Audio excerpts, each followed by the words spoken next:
Welcome to the Thinker's Mind. I'm Professor Glitch, and I'm really glad you're here. Over the next 11 weeks, we're going to go on a journey together. Not a coding course, not a tools tutorial, not another top 10 AI hacks list. Something different. We're going to learn how to think about AI. Because here's what I've noticed. A lot of people are building with AI right now, automating things, trying new tools, shipping fast. But many of them aren't sure if what they're building actually matters. They're doing things because they can, not because they should. And that's okay. That's where most people start. But you're here because you want more than that. You want clarity. You want to cut through the noise. You want to know, where does AI actually fit in my work, my business, my life? That's exactly what this series is for. I'm going to give you a framework. It works for any use case, any business, any situation where you're asking, should I use AI here? And here's how it works. Each episode builds on the last.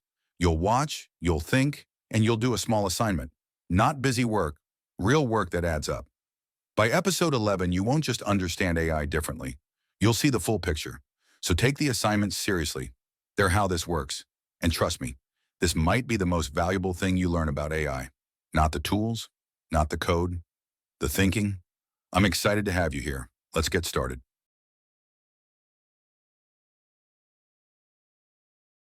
I've seen a lot of AI projects, built some, advised on others, watched many from the outside.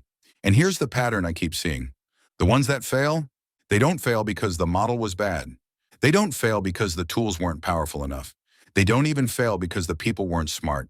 They fail before any code is written, before anyone touches an API, before anyone picks a model, before anyone writes a single prompt. The project is already dead, and almost nobody talks about why. So let's talk about it. Here's what usually happens. Someone hears about AI, they see a demo.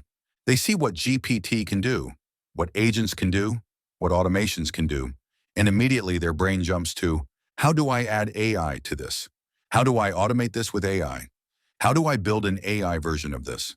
That's already the mistake, because they're starting with the solution, not the problem. I call this the solution first trap. You see something shiny, you get excited, you start looking for places to use it. But excitement is not strategy. Most people don't actually understand the system they're trying to improve. They don't understand how work really flows. They don't understand where time is actually lost. They don't understand which steps are critical and which are noise. They just know they want AI in there somewhere.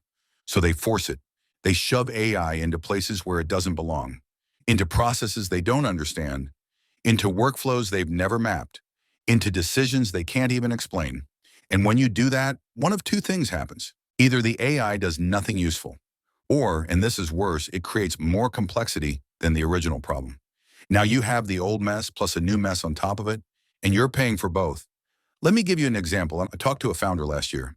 Smart guy, good business, growing team. He wanted to use AI to handle customer support. Not unreasonable. Lots of companies do this. So he bought a tool, connected it to his inbox, gave it access to his knowledge base, turned it on. Within a week, he turned it off. Here's what happened.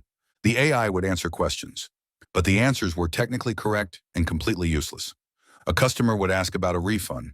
The AI would quote the refund policy, but it didn't know the customer had already been promised an exception by a sales rep 2 months ago. A customer would ask about shipping. The AI would give the standard timeline, but it didn't know that customer's order was flagged for a custom build that takes longer. The AI didn't understand context. It didn't understand exceptions. It didn't understand the dozen little human decisions that happen behind every support ticket. And here's the thing. That's not the AI's fault. The founder didn't understand those things either.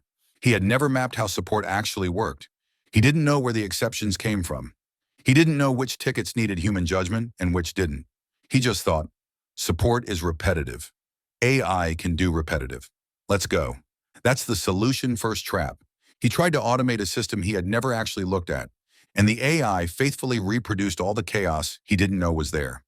Let me be very clear about something. AI is powerful, but AI does not fix unclear systems. It amplifies them. If your process is messy, AI will make it messier, faster.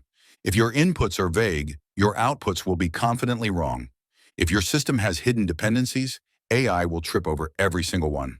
That's why so many AI projects feel impressive in demos and collapse in real life. Because demos are controlled. Real life is chaos. In a demo, the inputs are clean. The edge cases are hidden. The context is perfect. In real life, someone sends a message with a typo. Someone references a conversation from 6 months ago. Someone asks a question that's actually 3 questions. Someone uses internal slang that's not in any document. Real work is not one clean task. It's dozens of small, boring, human decisions chained together. Someone receives information. They interpret it. They check context. They remember something relevant. They make a judgment call. They pass it to the next step. And that next person does the same thing. When people skip the analysis and jump straight to AI, they assume AI can replace the whole chain. It usually can't. Not because AI isn't smart enough, but because nobody told it what the chain actually looks like. The people who succeed with AI do something different. They slow down first. I know that sounds backwards. Everyone wants speed. Everyone wants to ship fast, move fast, automate fast. But the fastest path to a working AI system is slow at the beginning. Here's what they do. First, they map the process without AI. They write down what actually happens, step by step, human by human, decision by decision. Not what's supposed to happen, not what the SOP says, what actually happens. They follow the work. Second, they look for structure. Where is the same decision made over and over? Where are humans just copying, pasting, checking, forwarding? Where is judgment actually required, and where is it just habit? They're not looking for intelligence. They're looking for repetition, because repetition is where AI shines. Third, they identify the edges. Where does context matter? Where do exceptions live? Where do things break? These are the places AI will struggle. And you need to know them before you build, not after. Only after all of that do they even consider AI. And when they do, they don't ask, can AI do this? They ask, what part of this can be supported, assisted, or accelerated by AI? Sometimes the answer is automation. Sometimes it's retrieval. Sometimes it's classification. Sometimes it's generation. And sometimes, this is important, the answer is nowhere. Not every process needs AI. Not every workflow should be automated. Knowing where AI doesn't fit is just as valuable as knowing where it does. Let me give you the contrast. Different founder, similar problem, customer support, but she did it differently. Before buying any tool, she spent 2 weeks watching. She sat with her support team. She read tickets. She asked questions. Why did you answer it that way? How did you know to escalate this one? What made this ticket easy? What made that one hard? She mapped the whole thing, and she found something interesting. About 40% of tickets were the same 10 questions. Simple, repetitive, no judgment required. Another 30% needed information from other systems, order status, account details, shipping updates, lookups, not thinking. The remaining 30% were genuinely complex, exceptions, complaints, judgment calls. So she didn't try to automate everything. She automated the 40%, she built retrieval for the 30%, and she left the last 30% completely human. 6 months later, it's still running. No constant fixing, no edge case disasters, no customers angry at a bot. Because she didn't ask, how do I add AI? She asked, where does AI actually fit? Here's the hard truth. If you can't explain your process clearly to a human, you definitely can't explain it to an AI. And if an AI can't understand the process, it can't improve it. AI is not a replacement for thinking. It's a multiplier for clarity. If you have clarity, AI multiplies it. If you don't, AI has nothing to multiply. This is why the first phase of any serious AI project has nothing to do with AI. It's about systems. Understanding what exists. Understanding how work actually happens. Understanding where time, cost, and mistakes come from. Only then does AI become obvious. At that point, AI doesn't feel magical. It feels boring in a good way. It's clear where it fits. It's clear where it doesn't. And it's clear what success actually looks like. Most people skip this phase because it's uncomfortable. It forces you to confront how little you actually understand your own system. But the people who don't skip it, they build AI systems that last. They don't chase trends. They don't rebuild every month. They don't fight the tools. They just build things that work. So if most AI projects fail before the first line of code, what should you do instead?